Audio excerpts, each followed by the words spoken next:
স্থানের নাম হলো নৈমিষারণ্য। ব্রহ্মা তার 4 পুত্রকে বলেছিলেন, তোমরা এই মত্তধামে গিয়ে এই ভাগবত অমৃত প্রদান করো, প্রচার করো। এই ভাগবত অমৃত গ্রহণ করলে কি হবে? জীবের জন্ম মৃত্যু আর হবে না, জীব অমর হয়ে যাবে। ব্রহ্মার 4 পুত্র, তাদের দেহ ছিল অপাকৃত। ব্রহ্মা মানসে এই 4 পুত্রকে সৃষ্টি করেছিলেন, সনক, সনাতন, সনক্য,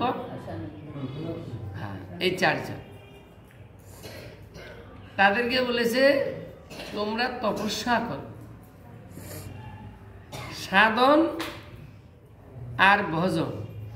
সাধন মানে সাধনা করা, বারবার চেষ্টা করা, অভ্যাস করা, ইষ্ট না। গুরু মন্ত্র সা করইবার প্রযুতে হইবে বাস, তম গুণ যাবে শতগুণ পাবে, হইবে কৃষ্ণের দাস। যেই মন্ত্র গুরুদেব আমাদেরকে দিয়েছেন, এই মন্ত্র চিন্তা করা, সেই মন্ত্রর যিনি মূর্তি গুরুদেব, ভগবান, গৌরহরি, নিত্যানন্দ, আমরা যে জপ করি, আহ্নিক করি, যখন যার নাম আহ্নিক করব তাকে হৃদয়ের মাঝে রেখে এই জপ করা উচিত। এটার নাম হলো সাধনা। জপ করতে করতে মন যখন স্থির হয়ে যায় ভগবানের চরণে, তখন বলে ভজন। তখন দরজা বন্ধ করে চুপচাপ বসে থাকবো, আমরা কারোর সাথে কথা ভালো লাগবে না, পরনিন্দা পরচর্চা এগুলো করব না, শুনব। তাই আজকে ব্রহ্মার 4 পুত্রকে সৃষ্টির প্রথম বলেছিলেন যে তোমরা তপস্যা করো। তপস্যা করলে কথা মতো নির্জনে বসে কঠোর তপস্যায় মগ্ন হয়েছিলেন। ব্রহ্মা গিয়ে যখন ডাক দিলেন, প্রণাম করে তখন ব্রহ্মার কাছে জোড়হাত করে দাঁড়ালেন। ব্রহ্মা তখন বলছে তোমরা বর চাও, বর দিলে আমাদেরকে এই বর দাও, আমরা যেন এই মর্তধামে 5 বৎসরের বালক হয়ে থাকতে পারি। ব্রহ্মা বলেন তথাস্তু। এই কথা আজকে শুনে ওই ব্রহ্মার 4 পুত্র তারা বনে গমন করলেন। এই তারা কোথায় যাচ্ছে? বললো আমরা বনে যাচ্ছি। কেন? বলে আমরা এই ভগবানের নাম করবো। আরে আমার কথা শুনে, আমি তো তোমাদেরকে সৃষ্টি করেছি, তোমরা এই সৃষ্টি বাড়াতে হবে। তখন বলল, হে পিতা, আপনি একটু আগে আশীর্বাদ করেছেন, রাধে। তিনি যখন বলল তোমরা কোথায় যাচ্ছ, বললো আমরা বনে যাচ্ছি। কেন? আমরা তপস্যা করতে। আরে তোমাদের সৃষ্টি করতে হবে। বলে হে পিতা, আপনি আমাদেরকে আশীর্বাদ করলেন, আপনি 4 মুখে সর্বদাই ভগবানের গুণগান কীর্তন করে, আমরা 1 মুখে করি। তা আপনার আশীর্বাদ আমাদের মাথায় যেন থাকে। আপনি বলেছেন 5 বৎসরের বালক হয়ে থাকতে। 5 বৎসরের বালক সে সৃষ্টির কি বুঝবে, তার মধ্যে কি কামনা থাকতে পারে? ব্রহ্মা তখন বলে, সে কি আমার পুত্র আমাকে বোকা বানাই দিল? তারা বনে চলে গেল। পরবর্তীকালে ব্রহ্মা ওই 4 পুত্রের কথা শোনা মাত্রই রাগ হইল। সে এত রেগে গেলেন, ঘাম হলো। ওই রাগের থেকে যখন ঘামটা হলো, ঘামটা ঝাড়া দিল। কেউ বলে কপাল থেকে ব্রহ্মার রুদ্রের উৎপত্তি, মানে রাগ থেকে শিবের উৎপত্তি, তাই নাম হলো রুদ্র।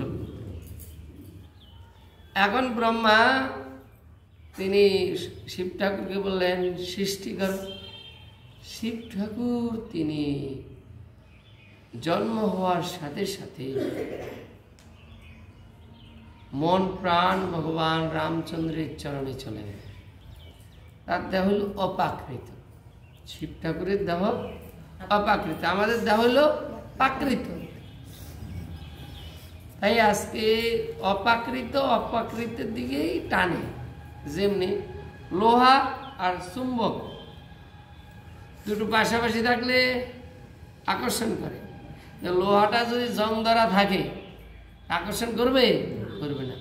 তেমনি আমাদের এই মন, আমাদের হৃদয়টা জন্মান্তর বিষয়ে আকর্ষণ হয়ে আজকে আমরা সংসার পাকে একবার জন্ম হচ্ছে, একবার মৃত্যু হচ্ছে। জন্ম মৃত্যুর পাকে দুর্বাসনার জন্য আজ আমাদের কপালে এত দুঃখ, যাতনা, অশান্তি। তাই আজকে ব্রহ্মা শিব ঠাকুরকে বললেন সৃষ্টি করো। শিব ঠাকুর কি সৃষ্টি করলেন? এমন সৃষ্টি করেছে বিকট, চিন্তা করলে আমাকে যেন এই কাজ থেকে বাদ করে দেয়, চাকরিটা যেন চলে যায়। এখন পিতা ব্রহ্মা তিনি আজ আদেশ করেছেন, না করলেও না। তো ব্রহ্মা আজকে শিব ঠাকুরকে এমন আদেশ করলেন, শিব ঠাকুর খুশি না। তাই শিব ঠাকুর চিন্তা করলো কায়দা এটাকে বন্ধ করতে হবে। তিনি কি করলেন? কোনটার মুখ নাই, কোনটা দাঁত নাই, কোনটা নাক নাই, কোনটা চোখ নাই, কোনটা হা করে, কোনটা হো করে। ব্রহ্মা বলছে কি সৃষ্টি করছে? ওরা আমার কাছে আসছে, মনে আমাকে খেয়ে নিবে, সৃষ্টি বন্ধ করো। শিব ঠাকুর আনন্দে নৃত্য করতে শুরু করলেন। শিব ঠাকুর এতটা ভগবানের নামে বিভোর হয়েছেন, পরনে বস্ত্র আছে কি নাই সেটা তার খেয়াল নেই। এই নাম যার একমাত্র লক্ষ্য, জগতে কোটি লক্ষ তার উপলক্ষ, সে করে না অন্য লক্ষ্য ধর্ম অর্থ মুখ্য কাম। এই নাম যার একমাত্র লক্ষ্য আছে, জগতে তার আর অন্য কোনো লক্ষ্য নাই। ব্রহ্মা চিন্তায় পড়ে গেলেন। তারপরে ব্রহ্মা কি করলেন? চিন্তা করলেন কি করা যায়। চিন্তা করতে করতে তার ডান অঙ্গ থেকে মনু, বাম অঙ্গ থেকে 17 ভাগে সৃষ্টি করলেন। তাদেরকে আদেশ করলেন তোমরা সৃষ্টি বাড়াও। এই তাদের দুজনের মিলনে 5টা সন্তান, দেবতী, আকুতি, প্রসূতি, উত্তানপাদ, প্রিয়ব্রত। সেখান থেকে আমরা আজকে এলাম। সৃষ্টির রহস্য তো অনেক বড়। তাই এখন অনেক জনসংখ্যা অনেক হয়ে গেল, আর যত জনসংখ্যা হবে তত ঝামেলা, ঝঞ্ঝাট, অশান্তি বাড়বে। ব্রহ্মার একটু দয়া হয়, আরে আমার তো সৃষ্টির জীব, আজকে তারা আমার সন্তান, আমার থেকে তো সব কিছু উৎপত্তি, মূলে তো আমি। তো পিতামাতা যদি দেখে সন্তান কষ্ট পায়, তাহলে পিতামাতার কষ্ট হয়। তখন বললেন দেবশ্রীপাদকে, শোনো হে দেবশ্রীপাদ, তোমার এই 4 দাদা সনক, সনাতন, সনক্য, সনত কুমার, এই 4 জন মর্তধামে ভাগবত অমৃত প্রচার করে। এই 4 জনকে আমি বলেছিলাম গিয়ে মর্তধামে ভাগবত প্রচার করো, অমৃত প্রচার করো। এই অমৃত প্রচার করলে আজকে সমুদ্র মন্থনে যে অমৃত উঠেছে, দেবতারা অমৃত পান করেছেন। কিন্তু আমাদের শাস্ত্রে লেখা আছে দেবতাদেরও মৃত্যু আছে, ব্রহ্মারও মৃত্যু আছে, শিব ঠাকুরের মৃত্যু আছে। কিন্তু ভাগবত অমৃত যে একবার পান করে, গ্রহণ করে হৃদয়ে, তার জন্ম হয় না, মৃত্যু হয় না। যাও মর্তধামে ভাগবত প্রচার করো। তো তোমার এই 4 দাদা তারা বললেন যে আমরা যে মর্তধামে ভাগবত প্রচার করব, এই মর্তধামে ভাগবত অমৃত কেউ নিতে পারবে না। কারণ আমাদের মন হলো চঞ্চল। আমরা বসবো একবার এদিকে, একবার ওদিক, একবার ওইদিক, একবার এদিক, এইভাবে আমাদের মন অনাদিকাল ধরে চঞ্চলতার জন্য আমাদের জন্ম মৃত্যু চলছে, ভজন হচ্ছে না। মনটা হলো অস্থির, স্থির নাই। ওই এক গুরুদেব, তিনি নিষ্কিঞ্চন বৈষ্ণব, কোনো চাওয়া পাওয়া তার নেই। এখন যে যা তাকে পরীক্ষা করেন, পরীক্ষায় যদি পাশ করে তাহলে দীক্ষা প্রদান করেন, আর পাশ না করলে বিদায় দেন। কোন এক ব্যক্তি সংসার জ্বালায় পড়ে এবার গিয়েছেন গুরুদেবের কাছে। গিয়ে গুরুদেবকে প্রণাম করে বললেন, গুরুদেব আমি এসছি আপনার কাছে, যদি আপনি একটু দয়া করেন। কি বাবা, তোমার জন্য কি করতে পারি? বলে আপনি আমাকে দীক্ষা দিবেন, এখানে আশ্রয় দিবেন, আমি এখানে থেকে আমি গৌর নিতাই সেবা পূজা করি। আচ্ছা, কিন্তু বাবা একটা কথা, 1 মাস ওই যে কলসিটা দেখছো, সেই কলসিতে করে গঙ্গার থেকে জল এনে এই ফুল গাছে দিবে। চিন্তা করলে এই সংসার জ্বালার থেকে অশান্তি, এটা খারাপ না, এটা ভালো। এখন ওই গুরুদেবের আশ্রম থেকে 2 কিলোমিটার হলো গঙ্গা। এখন ওই সেইখান থেকে জল এনে ফুল গাছে দিতে হয়, কষ্ট। এখন 1 দিন 2 দিন 3 দিন 5 দিন যখন হয়েছে, তখন চিন্তা করলো, উনি গুরু, আমি কি গরু? আমি গরুর মতো খালি যে টেনে যাব, খেটে যাব, খেটে যাব। না না, আমি ওই কলসটা 1 আষাঢ় দিয়ে ভেঙে ফেলবো, সাপও মরবে না, আর লাঠিও পাবো। ঠিক আছে। এইবার কলসটার কাছে যখন গিয়েছে, মন্তব্য করলো, কি মনে স্থির করলে, কলসটা ভেঙে দিলে আর আমাকে জল আনার কথা বলতে পারবে না, কলসটা আর নেই। কলসটা যখন ধরতে গেল, গুরুদেব বলছে, দাঁড়াও, তুমি আমাকে ধরবে না। কলস আবার কথা বলে নাকি? বলে ভাই, বলতে হয়, সময় বুঝে। কি বলছে বলো? বলে শোনো, আমি ছিলাম মাঠের মধ্যে, এ চাষি ভাই প্রতি বছর কোদাল চালায়, নাঙ্গল চালায়, এই আমার দেহটা যে কত কষ্ট হয়, আমার কথা কেউ শুনে না। যাই হোক, এইভাবে চলছে বহুত দিন, অনাদিকাল, সৃষ্টির প্রথম থেকে আমি কষ্ট পাচ্ছি। কিন্তু এক কুমোর ভাই কি করলেন, সে কয়েক কোপ দিয়ে আমাকে ওইখান থেকে নিয়ে আসলেন। নিয়ে আসার পরে তারপরে ওর জল ঢেলে দিয়ে তার পাও দিয়ে দলন করতে শুরু করলো। এমন দলন করছে, আর কি করার আছে, আমি ধৈর্য ধরে রইলাম। তারপরে কুমোর ভাই হাতে জাদু আছে, একটা চক্রের উপরে আমাকে রাখলো। কতক্ষণ পরে আমি একটা হাসি, একটা কি বলবো, কুমোর ভাইয়ের হাতে একটা জাদু আছে, আমি একটা কলসি হয়ে গেলাম।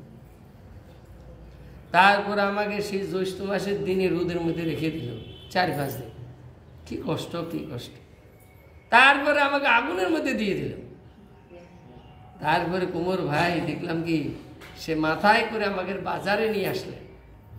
কারণ বাজারে যখন নিয়ে আসছে, যে আসে তে 2-1 থাপ্পড় মারে। এই যে মঠের বাবা যে, সেও ছাড়া নাই, সেও গিয়ে 2-1টা থাপ্পড় দিয়ে দিয়েছে। শেষে তার দামে পছন্দ হইলে আমাকে নিয়ে আসলো। তারপরে দেখছি কি, আমার এই যে দেহটা গৌর নিতাই সেবায় লাগছে। চিন্তা করলাম, মানুষের প্রথমে কষ্ট, গীতা লেখা আছে, যা প্রথমে অমৃত, পরে সেটা বিষের মতো দাঁড়ায়। আবার যেটা প্রথমে কষ্ট, সেটা পরে অমৃতেই দাঁড়ায়। তো ধর্মের পথ প্রথমে কষ্ট, একাদশী রাখতে হয়, সর্বদা হরির নাম করতে হয়।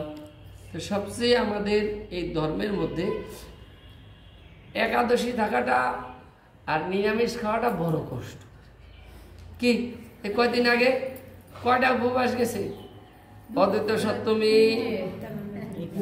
একাদশী, নিত্যানন্দ ত্রয়োদশী, আবার শিব চতুর্দশী। তাহলে মোটামুটি 4-5টা 15-16 দিনের মধ্যে 5টা উপবাস গিয়েছে। শরীর ভালো থাকে। এরম জানলে তো আমি আসতাম না আশ্রমে, আমি দীক্ষাও নিতাম না। এখন তোমাকে দলে পড়ে গেছি, এখন করতেই হবে, কষ্ট হোক। যাই হোক, কলিহ তো জীবের কষ্ট, কিন্তু সাধু আনন্দে করে, উপবাণী নিকটে বাসমানি থাকা। তাই আজকে কলস বলছে, দেখো ভাই, অনেক কষ্ট হয়েছিল আমার উপর দিয়ে, অনেক নির্যাতন চলছে, কিন্তু আজকে এই সাধুর কাছে যখন এলাম তখনই আমার শান্তি, আমার এই দেহটা এই গৌর নিতে সেবায় লাগছে। তো তোমার মতো কত লোক এলো আর গেল, তুমি যদি না পোষা, তোমার যদি কষ্ট হয় ভাই, এখান থেকে চলে যাও, কিন্তু আমাকে তুমি আঘাত করো না। তো মন স্থির না হলে তাহলে কষ্ট হয় এই ধর্মের প্রতি। মন যদি চঞ্চল থাকে ধর্মের পথে কষ্ট হয়। ধর্ম মানে কি? সত্যকে ধারণ করা। ধর্ম আলাদা কিছু, সত্য কথা বলা, সত্যকে সর্বদাই স্মরণ করা। সত্য হলো ভগবান, আর জগৎ হলো মিথ্যা। তাই মাগো, আজকে আমরা নৈমিষারণ্যে এসেছি, ব্রহ্মা আমাদেরকে আজকে অমৃত প্রদান করেছেন তার 4 পুত্র এবং দেবশ্রী নারদের দ্বারা। মনকে স্থির করতে হবে। বলে দেখো, তোমার 4 দাদাকে বলেছিলাম যে মর্তধামে গিয়ে ভাগবত প্রচার করো, তারা বললেন যে না, মর্তধামে জীব এই ভাগবত শ্রবণ করতে পারে না, অধিকারী নয়, তাদের মন হলো চঞ্চল, অস্থির। এখন হে নারদ, তোমার গিয়ে মর্তধামে ভাগবত শ্রবণ করতে হবে। বললেন, হে পিতা, আপনি আমার পিতা, আপনি মাতা, আপনি বিধাতা, আপনি আমার গুরুদেব, কিন্তু একটা কথা, আমার তো অভিশাপ আছে। কি অভিশাপ আছে? এই দক্ষ রাজার যত পুত্র আসছে, জন্ম হচ্ছে, জন্ম হওয়ার সাথে সাথে নারদ গিয়ে কানে কানে কি মন্ত্র দিয়েছে, সেই মন্ত্র জপ করে জঙ্গলে চলে যাচ্ছে, পার পর্বতে চলে যাচ্ছে, বাবাজি হয়ে যাচ্ছে। এখন 1টা 2টো 5টা 7টা এরকম 1000 2000 রেগে গেছে। একদিন দেবশ্রী নারদের সামনে পেয়েছে, বলে দাঁড়াও, শতত পুত্র তুই করিলি বিরাগী। বিরাগী, বিরাগী মানে কি? এই জড় জগতের উপর আসক্তি নাই, উদাস। কখন ভগবানের চরণ পাবো, কখন ভগবানের দর্শন পাবো। আমরা একটু আগে কি সবাই প্রার্থনা করেছি, যেমন যেন আকুল প্রাণে গাইতে পারি হানিতাই গৌরাঙ্গ, যেন ব্যাকুল হয়ে গাইতে পারি হানিতাই গৌরাঙ্গ। কিন্তু এটা মা মন থেকে বলতে হবে। টাকার জন্য আকুলতা আসছে, ছেলে মেয়ের জন্য আকুলতা ব্যাকুলতা আসছে, কই ভগবানের জন্য ভক্তের জন্য সেটা তো আসছে না। আমরা কি কারে ঠকাবো? হ্যাঁ, একটা রিক্সাওয়ালার যদি টাকা দেয়, সেরা টাকাটা আগে দিই, ভালোটা আমি নিজে রেখে দিই, উচিত না।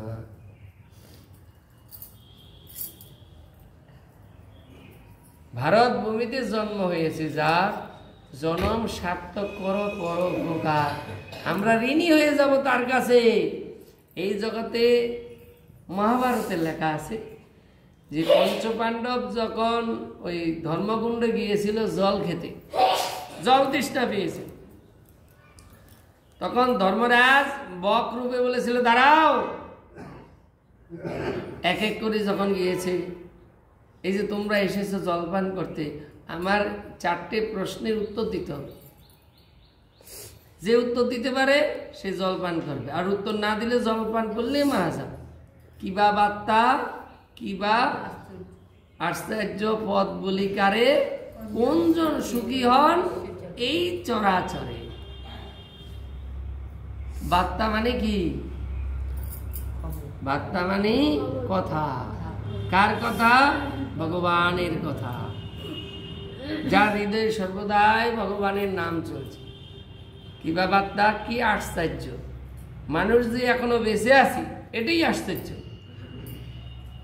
পদ বলি কারে, মহাজন যেই পদ দেখাই দিয়েছেন, মনি ঋষি যোগী মহাপ্রভু পারিষদ যা দেখাই দিয়েছেন, যা করে গেছেন, যা বলে গেছেন, কিবা বার্তা, কি আশ্চর্য পদ বলি কারে, কোনজন সুখী হন এই বিশ্ব চরাচরে। সুখী মানে যার কোনো ঋণ নেই, যিনি ঋণী থাকে না। ভারত সেবাশ্রম, রামকৃষ্ণ মঠ, ওদের দীক্ষা দিলে একটাই কথা থাকবে, প্রথম কথা হলো মানুষের সেবা করা, আর কিছু না। আজকে ইস্কন, গৌরী মঠ, আমাদের জয়রাধে মঠ, আমাদের এই কথা, ভগবানের নাম করো, ভগবানের সেবা করো, সাধুর সেবা করো। প্রভু কহিলাম এই মহামন্ত্র ইহা গিয়ে জপ করো করিয়া নিবৃন্দ, ইহা হইতে সর্বসিদ্ধি হইবে সবার, সর্বক্ষণ বলয়েতে বিধি নাহিয়া। নাম করো, নাম করতে কোনো বিধি নেই। আর জীবে দয়া নামে রুচি বৈষ্ণব সেবন, ইহা বই ধর্ম নাই শুনো শোনাতন। জীবকে দয়া করো। আমি যাব কেন? একটু মানুষের সেবা করতে, পেটটা ভরার জন্য না। আমি যাব আশ্রমে, যাব কি করতে? সাধুর সেবা করতে, গুরুদেবের সেবা করতে, ভগবানের সেবা করতে। এই ভাবনা যেন আমাদের মধ্যে থাকে। তাই আজকে বিরাগী দক্ষ রাজা বললেন, কেমনে তুই হইলি বিরাগী, সতত পুত্র তুই করিলি বৈরাগী। আমার পুত্রকে বৈরাগী করছিস, অদম কপট তুই দুরাচার, পুত্র সুখে জ্বালা আমায় দিলি বারবার। মোর পুত্রগণ যেন ভ্রমিতেছে বনে বন, তেমনি ভ্রমিবি তুই সদা সর্বক্ষণ। আমার পুত্ররা যেমনি বনের মধ্যে ঘুরছে, আজকে সংসারে কেউ নাই, আমি অভিশাপ দিলাম, আমি যদি একদিন আমার ইষ্ট দেবতার নাম করে থাকি, তাহলে তুই এক জায়গায় থাকতে পারবি না, স্থির হয়ে 48 মিনিটের বেশি এক জায়গায় থাকিতে পারবি না। যে অভিশাপ দিল, শুনিয়া নারদ সাপ করিল অঙ্গীকার, বিনা বাজাইয়া নৃত্য করে বারবার। নারদ আনন্দে আত্মহারা, কেন? এক জায়গায় থাকলে তো মায়ায় ক্রাশ করে দিল মা। সাধু এক জায়গায় থাকে না। সততং সন্তুষ্ট যোগী যথাত্মা দৃঢ় নিশ্চয় মজ্জপিত মনোবুদ্ধি মত ভক্ত সমে প্রিয়। সাধু সর্বদা সন্তুষ্ট, বনে জঙ্গলে ঘুরে বেড়াবে। তাহলে এই যে মঠ মন্দিরে এই সাধু আজকে 5 বছর এখানে রইল, এই মন্দিরে, ওনাকে জিজ্ঞাসা করলাম উনি কেন রইল? ওই যে মহাপ্রভু বললো ভারত ভূমিতে জন্ম হইয়াছে, যার জন্ম সার্থক করো পরোপকার। এই ভারত ভূমিতে যা জন্ম হয়েছে, কলি যুগ হলো কি জন্ম অন্ধ, জন্মের থেকে বিষয় বিষয়ে আকর্ষণ হয়ে দুঃখ জ্বালা ভোগ করছে, অমৃতের সন্ধান পাচ্ছে না। তাই মহাপ্রভু তার ভক্তদের কি বললেন? নিজের জন্য সার্থক করো, অন্যের উপকার করো, নিজে নাম করো, অন্যের জন্য নাম করতে পারে সেই চেষ্টা করো। আমাদের আজকে নারদ ঋষি তখন কি করলেন? এই হলো সত্য যুগের কথা। তিনি বিনা বাজায় নৃত্য করছেন, যে আমার আজকে সৌভাগ্য কি সাধুর আশীর্বাদ আমার মাথায় এলো। এক জায়গায় থাকলে মায়ায় গ্রাস করবে। সেরা কাতা মাতানেরাও থাকি উপবাস, এক এক বৃক্ষতলায় এক এক দিন করিলেন বাস। এক বৃক্ষতলায় বেশি একদিন থাকে নাই আমাদের ছয় গোস্বামী, প্রথম যখন বৃন্দাবনে গিয়েছে। তাই আজকে নারদ ঋষি তার পিতাকে বললেন, হে পিতা, আপনি বলুন কোথায় কিভাবে আমরা এই ভাগবত শ্রবণ করব। তখন ব্রহ্মার 4 পুত্র বলছে, মর্তধামে গেলে সেখানে মনে ঋষিরা আছে, এক একজন এক একটা সিদ্ধান্ত দিই, কার কথা শুনবো, কে অভিশাপ দিবে, কোনটা ভালো কোনটা মন্দ কিছুই বুঝবো না, আমরা সর্বদাই নাম করি। উপায় কি আছে, কোথায় এই ভাগবত অমৃত প্রদান করব। তখন ব্রহ্মা গেল নারায়ণের কাছে, আপনি সিদ্ধান্ত করে দিন, তাহলে ঋষিদের কোনো কথা থাকবে না। এখন চিন্তা করলে আমার কথা ঋষিরা কি শুনবে? তখন নারায়ণ এই সুদর্শন চক্র ছেড়ে দিল। এই চক্র ঘুরতে ঘুরতে ঘুরতে ঘুরতে এসে আমরা আজকে যেখানে স্নান করলাম, যেখানে পরিক্রমা করলাম, প্রণাম করলাম, সেই স্থানে এসে চক্র স্থির হলো।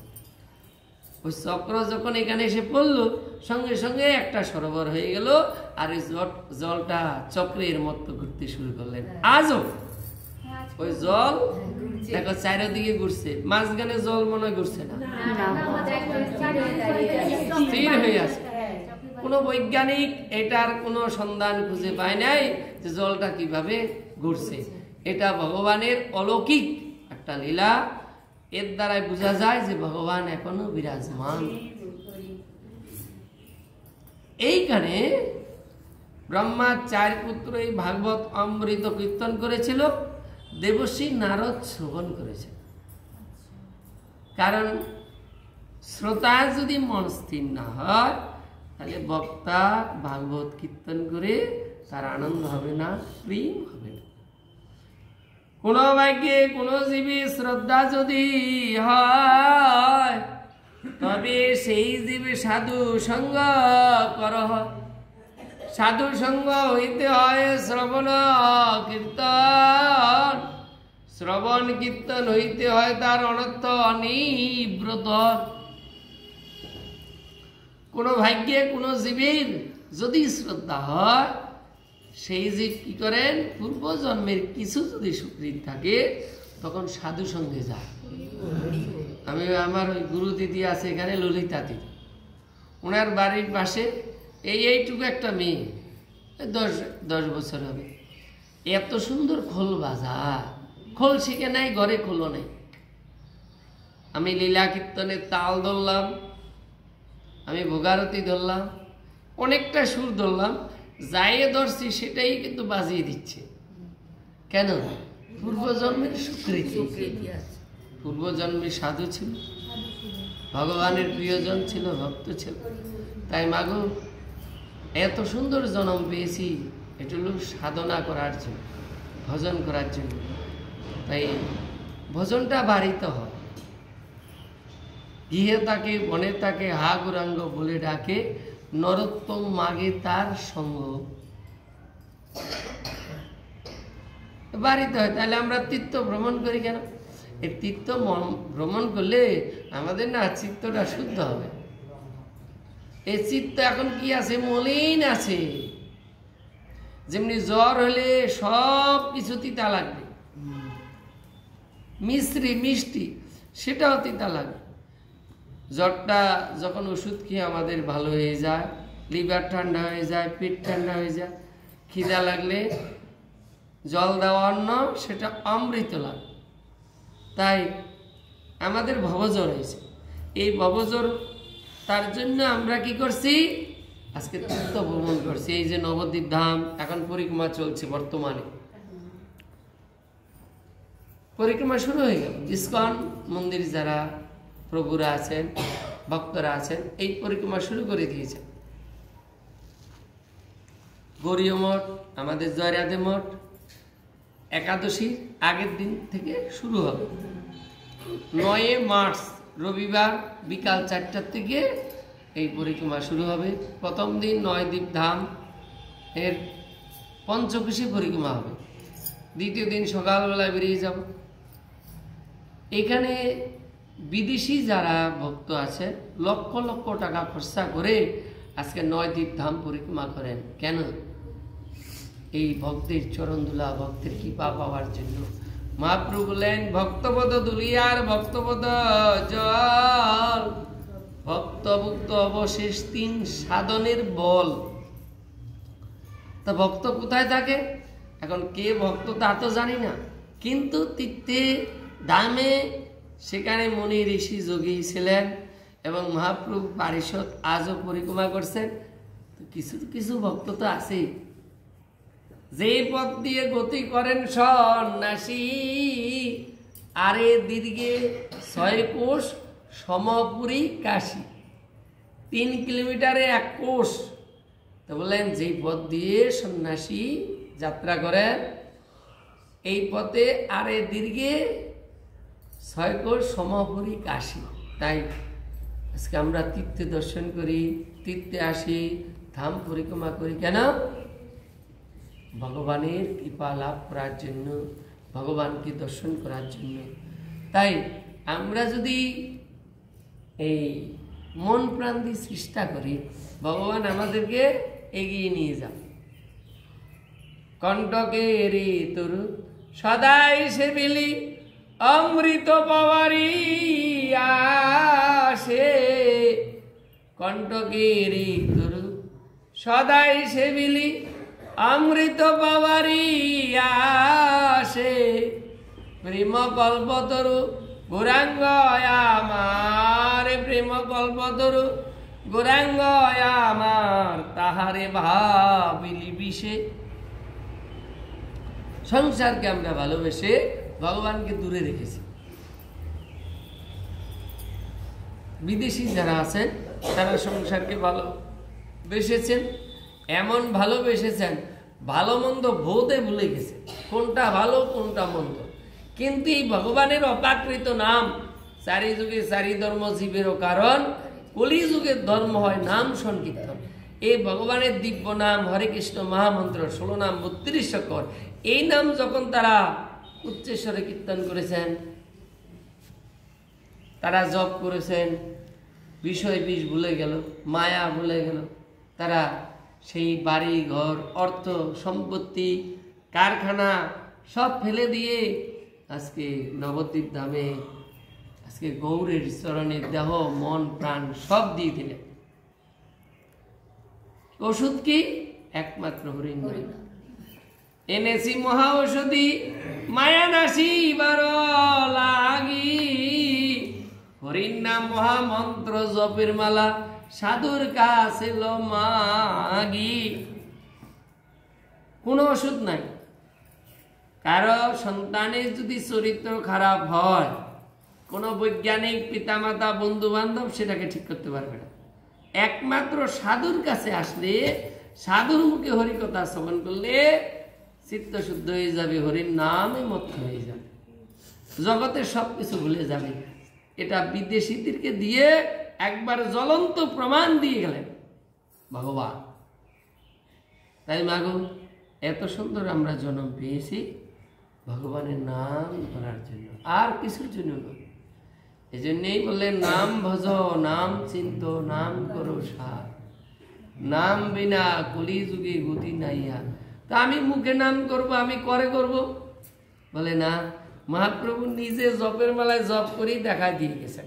আমি ব্যাংকে টাকা রাখবো, বই যদি না আনি, লিখিত যদি না থাকে, আমাকে টাকা দিবে কি? এটা সিস্টেমের মধ্যে থাকবে। সেরকম মহাপ্রভু নিজে আচরণ করে, জীবের লাগিয়া নীলাচলে বসিয়া রাধা প্রেম কল্লুরা প্রচার, স্থাবর জন্মাদি হরি বলে নিরবধি, একই লীলা কল্যা গোরা চমৎকার। বালক বিদ্যা পুরুষ নারী ভজনিতায় গৌর হরি, বব পারে যেতে কর তরি কর সার। কিচ্ছু যাবে না। আমি যে এই দেহটা নিয়ে এসছি, এই দেহটা নিয়েও যাবেন, এই দেহটাও সাথে যাবে না। আজ থেকে 1 মাস 5-7 দিন আগে আমাদের আশ্রমের দীক্ষিত কুস্তিতে বাড়ি, আমরা ভাগবত সপ্তাহ করতে যাব। আজকে সেখানে ভাগবত সপ্তাহ আজকে আলোচনা হবে। তো সেই স্থানে আমাকে দিয়ে পাঠ করালেন, বসে বসে পাঠ শুনলেন। এইবার ওনারা গরিব, এবার ঘরে পয়সা আনতে গেল, আমি চলে এলাম। এবার ঘর থেকে এসে ছুটতে ছুটতে আমাকে এসে জোর করে কয় টাকা দিল, নিব না বলে এটা ভগবানের সেবার জন্য দিয়েছে। উনি গরিব, খুবই গরিব, বাগানে কাজ করে, ওই ভিক্ষা করে অল্প ঘর, সেখানে অল্প ঘর, আর সব মুসলমান, অল্প ঘর হিন্দু সনাতন ধর্মে। আজকে তারা এই ভাগবত সপ্তাহ প্রতি বছর ভিক্ষা করে তারা। এখন দৌড়ে এসে টাকাটা জোর করে দিল, এবার বলছে ট্রেনে তুলে দেবো। আমি বাড়ি পাঠাই দিলাম জোর করে। বাড়ি গিয়ে চেয়ারে বসলো, ভগবানের ধামে চলে গেলেন। তো মৃত্যু মাগো কাউকে বলে আসবে না, যখন সময় হবে তখনই আমরা চলে যাব। তাই আমাদের উচিত কি, উনি যিনি চলে গেলেন সৎ সরল ছিল, সবসময় ভগবানের সেবা গুরু সেবায় তার মন ছিল। তাই ভগবানের নাম শুনে নাম শ্রবণ করে আজকে চলে গেল, কোনো কষ্ট করতে হয়নি। শ্মশানে যখন তার দাহ করতে গেলেন তখন বাচ্চাদের মতো নাকি তিনি বসে রইলেন, বাচ্চাদের মতো আগুনের মধ্যে বসে আছে। গোপাল যেমনি হাত পেতে আছে ননি খাবার জন্য, তার ছেলে বললেন সেই রকম বসে আছেন উনি। হিন্দু মুসলমান সবাই তাকে দেখতে এসছেন, কেন? তিনি সৎ ছিলেন। আমাদের আশ্রমে আসতেন, জোর করে আমাকে পয়সা দিয়ে যেতেন, বাবা আমরা তো ঠিক মতো করতে পারি না, আপনি সাধু সেবা দিবেন। আমি তো বাবাজিদের বৈষ্ণবদের সেবা দিই, মাঝে মাঝে আগের মাসে একটা দিতাম।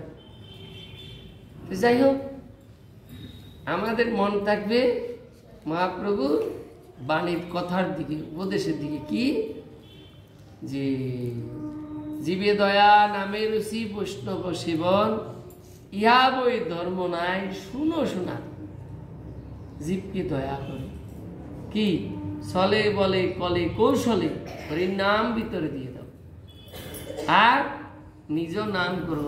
আচরণ করিয়া জীবকে শিখায়, নিজে আচরণ না করিলে শিখানো না যায়। আমরা যদি আজকে হরির নাম করি, আমরা যদি সাধু সেবা করি, আমরা যদি ভগবানের সেবা করি, এটা করা মানে কি আমাদের আশেপাশে আমাদের সন্তানেরা তারাও করবে, তারা সুখে থাকবে, আনন্দ থাকবে। যতক্ষণ পর্যন্ত ভগবানের নাম থাকবে হৃদয়ে, আমাদের নাতি নাতনি আমাদের সন্তানেরা যদি প্রতিদিন 3 বার জপান্নিক করেন, সর্বদাই ভগবানের নাম করেন, তার মধ্যে অশান্তি আসবে না। তিনি বিষ খাবে না, তিনি গলায় ধরে দিবে না, তিনি থানায় যাবে না, তিনি ধর্মকে ধারণ করবেন, ভগবানের সন্ধান করবেন। ভগবান আস্তে আস্তে চলে আসবেন কাছে। নামের মধ্যে আছে নামের বসতি, নাম নামিনী অবেদ জ্ঞানে করো আরতি। তাই আমরা এখন নাম করব। এইখানে রইল গ্রন্থ অমৃত লহরী, প্রেমানন্দে বদন করে বলো।